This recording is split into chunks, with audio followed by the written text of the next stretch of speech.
Magandang gabi po sa ating lahat mga kapatid.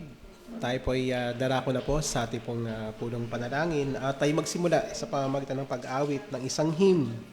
I greet thee whom my sure Redeemer art. Tayo po ay magsitayo.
Tayo po ay manalangin. Aming Diyos na nasa langit, tunay po ng aming pag-asa ay nasa inyo. Ito po ay nakabatay sa inyo pong mga pangako, nakabatay sa inyo pong mga salita. Sapagkat kayo ang Diyos na kung saan tapat sa inyo pong mga pangako, tapat sa inyo pong mga salita. Kaya marapat lang na ilagay namin ang aming pong buong pagtitiwala sa inyo. Kaya sa gabing ito, kami po'y patuloy po na lumalapit sa trono po ng inyo pong biyaya upang hingin ang inyong gabay, hingin ang inyong tulong sa aming pong pulong panalangin. Naway patuloy po na sa aming pong pagsambit ng mga panalangin, ito po ay may pagtitiwala sa inyo na tanging kayo lamang ang siyang tutugon sa aming pong mga panalangin.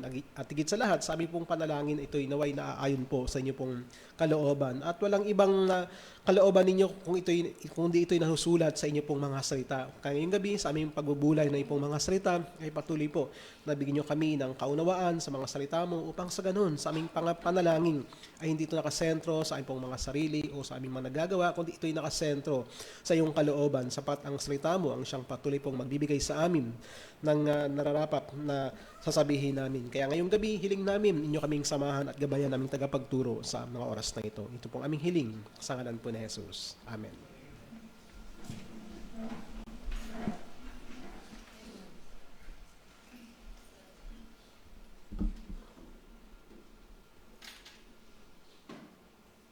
Good evening. Tayo magpapatuloy sa ating series tungkol sa panalangin sa Psalms 86. The last time ating pong napag-aralan ang taong nangangailangan sa panalangin. verse 1. At ngayon naman, dumako tayo sa verse 2, basahin natin.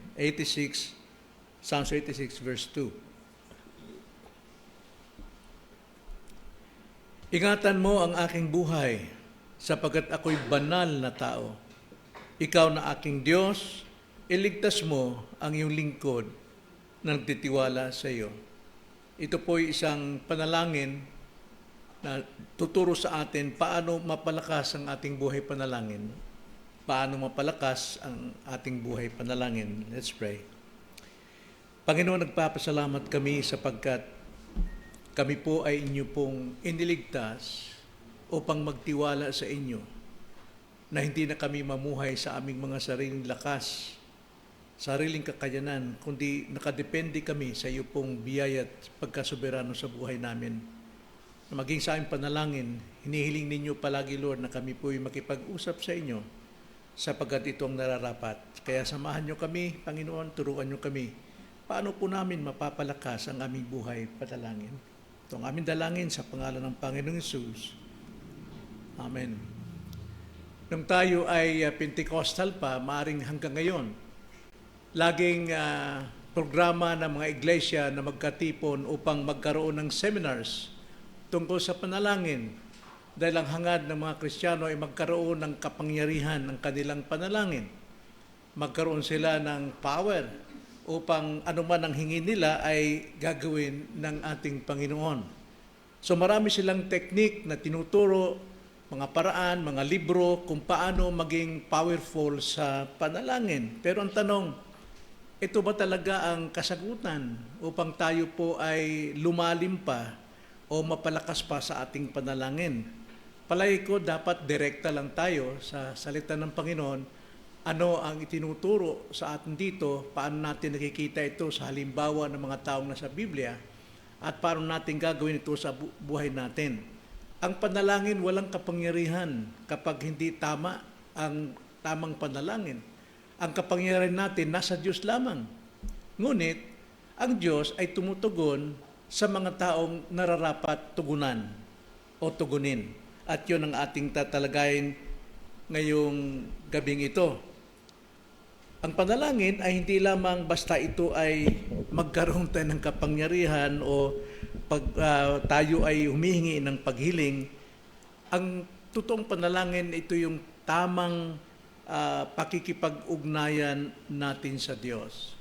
Sa talatang ito na ating pag-aaralan, makikita natin ang tatlong mahalagang katotohanan na magpapalakas sa atin sa buhay panalangin kapag tayo ay nanghihina o nahihirapan. Dito mapapalakas ang ating buhay panalangin. Tatlong mahalagang katotohanan. Unang katotohanan, mga kapatid, kilalanin mo ang iyong halaga sa mata ng Diyos. Marami ang nananalangin, ang tinitignan nila kung gaano sila kahalaga, kung gaano sila makapangyarihan sa mga pananalita, pangungusap, pero ang tamang paraan upang tayo mapalakas sa panalangin ay kilalanin natin ang ating halaga sa Diyos. Ganito ang sabi ni Haring David sa verse 2, ingatan mo ang aking buhay sapagkat ako'y banal na tao. Yun ang sinabi ni Haring David, banal na tao. Sa atin, mahirap nating angkinin o sabihin sa ating kapwa, nananalangin ko si banal. Banal ako eh. Pero yun ang totoo eh. So ano ba ibig sabihin ng banal? Na alam natin, ang banal ang mga tao ng Diyos, ang mga iniligtas niya. Hindi ibig sabihin si David ay isang perpekto, kaya sinatawag niya ang kanyang sarili banal. Siya mismo ang tumawag sa kanyang sarili na banal mismong sa harapan ng Diyos. Yun ang kinikilala niya sa kanyang sarili, na siya ay nananalangin at effective ang kanyang panalangin dahil siya ay banal sa harapan ng Diyos. Banal, alam natin, ibig sabihin, itinalaga. Tayo'y itinalaga, inihiwalay sa marami, at tayo'y itinalaga sa Diyos, meaning to say, tayo'y pag-aari ng Diyos. Nangyari ito sa ating kaligtasan, sa order of salvation. Kailan ba tayo naging pag-aari ng Diyos. Nung tayo pinanganak na muli, binigyan ng repentance and faith, yun ang ating response, kaya tayo ay na-convert. At dahil sa conversion na yan, inari tayong anak. At tayo ay inaring ganap. John 1:12, lahat ng tumanggap at sumampalataya sa kanyang pangalan ay binigyan ng karapatang maging anak ng Diyos. At dahil anak ng Diyos, hindi ka na anak ng sanlibutan, ikaw ay hinugot sa sanlibutan, ikaw ay iningatan, inari ng Diyos, banal ka sa Panginoon. Kaya si David talagang tuwiran sinabi, ako'y banal sa iyong harapan. Ibig sabihin, alam mo, Panginoon, ako'y nakatalaga lamang sa iyo, hindi sa aking sarili, hindi sa mundo, ako'y pag-aari at para sa Diyos lamang. At naging tapat siya, hindi dahil talagang sinikap niya maging tapat. Naging tapat tayo dahil tayo'y ginawang tapat ng Diyos. Kaya kung magsasalita tayo, ako'y banal, inaangkin mo, alam mo ang iyong salvation, alam mo ang iyong pagkakatawag, ikaw ay pinili ng Diyos, pag-aari ng Diyos, at dapat magluwalhati sa Diyos. Yun ang problema sa mga maraming mga nagpapanalangin, may mga seminars, may mga technique, pero hindi nila nakikita yon. Nasaan ba ang kapangyarihan? Nasa Diyos ng panalangin. Pero ang kapangyarihan ng Diyos ay nangyayari lamang doon sa kanyang mga binanal, sa kanyang mga iniligtas na kanyang mga pag-aari. So anong tinuturo nito sa atin, mga kapatid, bilang Kristiyano? Aminin natin tayo'y banal at mamuhay tayo bilang banal, na tayo'y pag-aari ng Diyos at tayo'y para sa Diyos at hindi para kung kani-kanino. Tayo po'y banal, pag-aari at nakatalaga para sa Kanya. Kaya lumapit tayo ng may pagtitiwala dahil tayo ay Kanya. Nagkakaroon tayo ng kapangyarihan, kapangyarihan yung ating panalangin, hindi dahil sa atin, kundi dahil ang Diyos nalulugod sa atin na tayo'y kumikilala sa Kanya, na tayo'y Kanyang banal. So paano tayo magpapalakas sa aral na ito? Huwag matakot at magwalang bahalang lumapit sa Diyos. Inaantay ng Diyos ang ating panalangin, itinalaga tayo dyan. Kanya nga, huwag tayong tatamad-tamarin na tumawag sa Kanya. Huwag tayong mag-alinlangan na tumawag sa Kanya. Tayo ay itinalaga para sa panalangin. Marami tayong nababasa sa Bible. Pray without ceasing. Yan ay tinuturo niya sa Kanyang mga iniligtas, mga binanal. Kaya dapat hindi tayo nahihiya na manalangin dahil ang Diyos ang naghihintay sa atin ano yung ating kahilingan. Ang mali, kaya maraming mga seminars, maraming mga technique para wag silang mapahiya kung paano sila manalangin. Hindi kailangan dito magagandang mga salita. Ang kailangan dito yung pagiging tapat natin na tayo'y banal sa Diyos. Diyan tayo dapat lumakas at diyan dapat mapalakas ang ating buhay, panalangin. Mahalaga ka sa Panginoon at kailangan niya ang iyong tinig. Alam nyo, pagka isang mag-asawa, nagkaanak sila ng sanggol at 3 taon na hindi pa lumalabas ang boses, malulungkot sila. Pero kapag lumabas na ang unang dada, dakpo, talagang naglulundagan yung buong pamilya dahil narinig ang tinig ng sanggol na dada. Ganon din sa Diyos. Kung hindi tayo nananalangin dahil nahiya tayo, hindi natutuwa ang Diyos. Banal ka eh. Hinirang Kanya, itinalaga Kanya na laging makipag-usap sa iyong Ama. Di ba? Sabi nga sa Galatians chapter 4 verse 6. So, dahil tayo mga anak, isinugo ng Diyos Ama ang Espiritu ng Kanyang anak sa ating mga puso upang tayo makatawag ng Abba, Father. Kaya imposible sa mga kalalakihan na iniligtas ng Diyos na hindi nananalangin. Okay? So, doon tayo mapapalakas sa ating prayer life kung kilala natin ang ating halaga sa Diyos. Tayo ay banal. Ikalawa, kilalanin mo ang iyong katayuan bilang lingkod ng Diyos.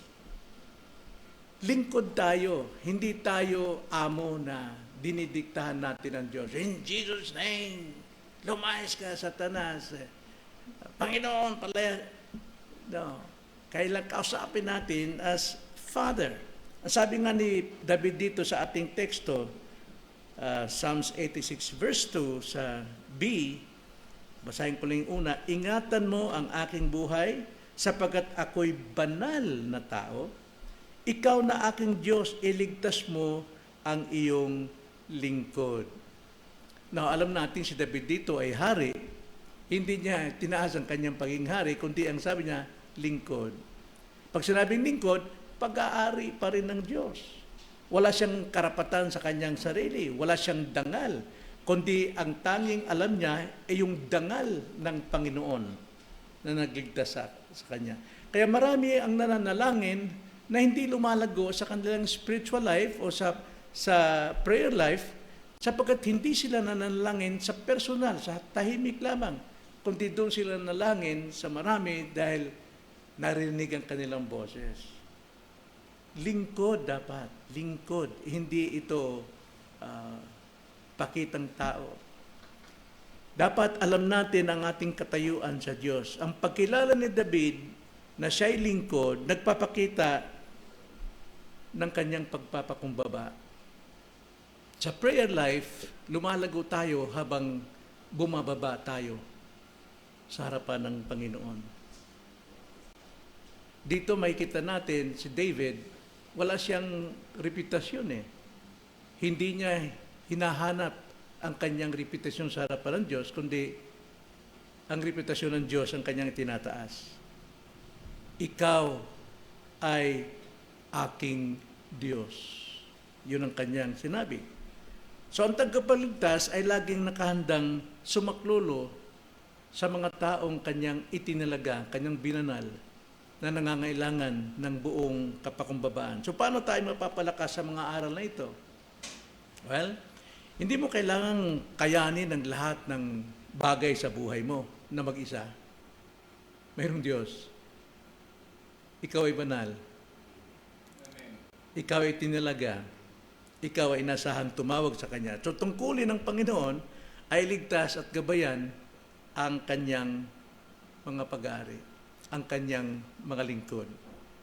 Na hindi naman tayo dapat magmalaki, kundi dapat lalo tayo magpakumbaba na kaya tayo tutulungan ng Panginoon dahil tayo ay umaangkin na Kanyang banal at mapagpakumbaba. Then ikatlo, kilalanin mo ang iyong tiwala sa Diyos. Basahin natin again ang verse 2. Ganito ang pagkakasabi. Ingatan mo ang aking buhay sapagkat ako'y banal na tao. Ikaw na aking Diyos, iligtas mo ang iyong lingkod na nagtitiwala sa iyo. So, nagtitiwala sa iyo, ibig sabihin diyan, kahit si David, alam naman natin ang kanyang katawan, kung sino siya. Pero, lagi siyang nagtitiwala sa Diyos. Minsan siyang hindi nagtiwala, anong nangyari?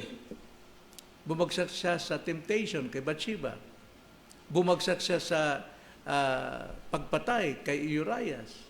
Nawalang kanyang tiwala. Kaya ang sabi Nathan sa kanya, nung siya ay rebukin at humingi siya ng kapatawaran dahil doon na niya lalaman siya nagkasala sa Diyos.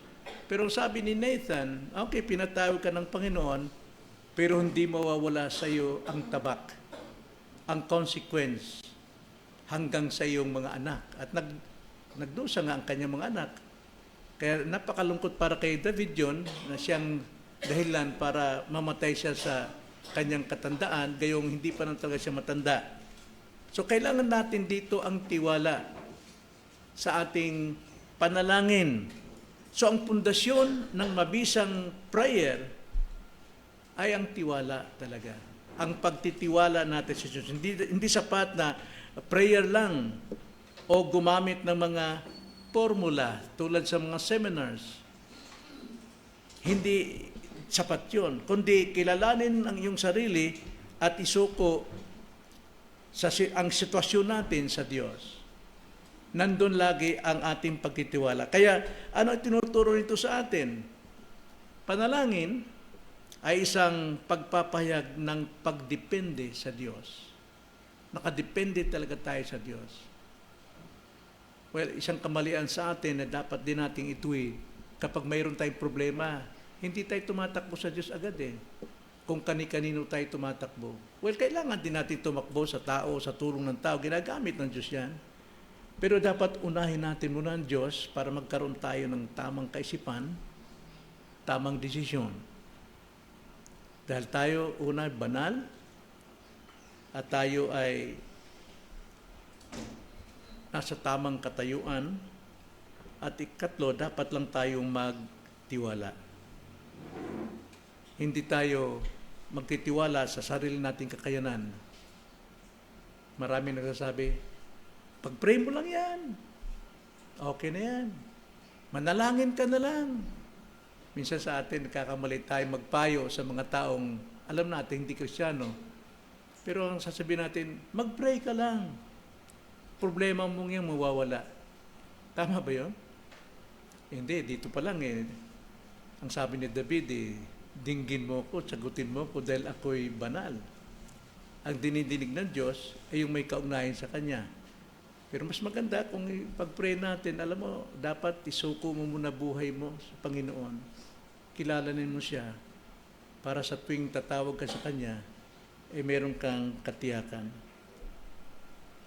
Kapag tayo po'y pagod na sa ating problema, tandaan na ang iyong tiwala ay hindi nakasalalay sa iyong lakas, sa iyong paraan, sa iyong gimmick, kundi sa katapatan ng Diyos sa mga taong binanal niya. So, ang hamon natin sa gabing ito, mga kapatid, ang panalangin ay lumalakas kapag alam nating tayo ay iniingatan ng Diyos. Dahil pinanghawakan natin na tayo ay banal. Hindi banal sa ating pagsisikap, kundi banal sa ginawa ng Diyos sa atin. Iniingatan tayo. Ikalawa, tayo ay Kanyang mga lingkod. Doon po nagkakaroon ng kapangyarihan yung ating prayer dahil nakadepende tayo sa Diyos. At tumatayo tayo sa ating katayuan bilang anak ng Diyos. Kaya panghuli, dapat tayong nagtitiwala lagi sa Diyos. Minsan, kamalian natin, maging sa akin din. Nahuhuli ang Diyos sa pagtitiwala ko kundi nauna yung kaya kong magagawa. Pero alam naman natin, yung ating kaya magagawa ay may tulong, pero hindi yun ang solusyon. Ang Diyos ang may solusyon. Kaya karamihan, dahil sa ating mga sariling gawa, nabibigo tayo. Lumalala yung ating kalagayan. Dahil minsan nagtitiwala tayo sa ating mga resources. Kaya dapat lang unahin talaga natin ang Diyos bilang banal, bilang nasa katayuan, at bilang tayo may totoong tiwala sa Kanya. Kaya kung tayo ay pinanganaan ng loob ngayon, gamitin itong panalangin ni David. Ang sabi niya, Panginoon, ingatan mo ako, iligtas mo ako, dahil ako ay sa iyo at nagtitiwala sa iyo. Tayo manalangin. Panginoon, purihin ka, O Diyos, sa iyo pong kabutihan, sa iyo pong kapangyarihan. Nariyan lang po, Ama, ang iyo pong solusyon sa amin na nangangailangan. Ang mga salita ninyo'y nagtuturo sa amin ng personal. Hindi namin kailangan, Ama, ang mga paraan ng tao o kahusayan ng tao, kundi ang iyo pong kahusayan sa buhay namin na kailanman hindi nyo kami pinababayaan. Kaya nga lamang dapat kaming kumilala kung sino kami sa iyong mga mata, ano ang aming katayuan, at gaano kahalaga ang aming pagtitiwala sa inyo. Maraming salamat po itong aming dalangin sa pangalan ng Panginoong Hesus. Amen.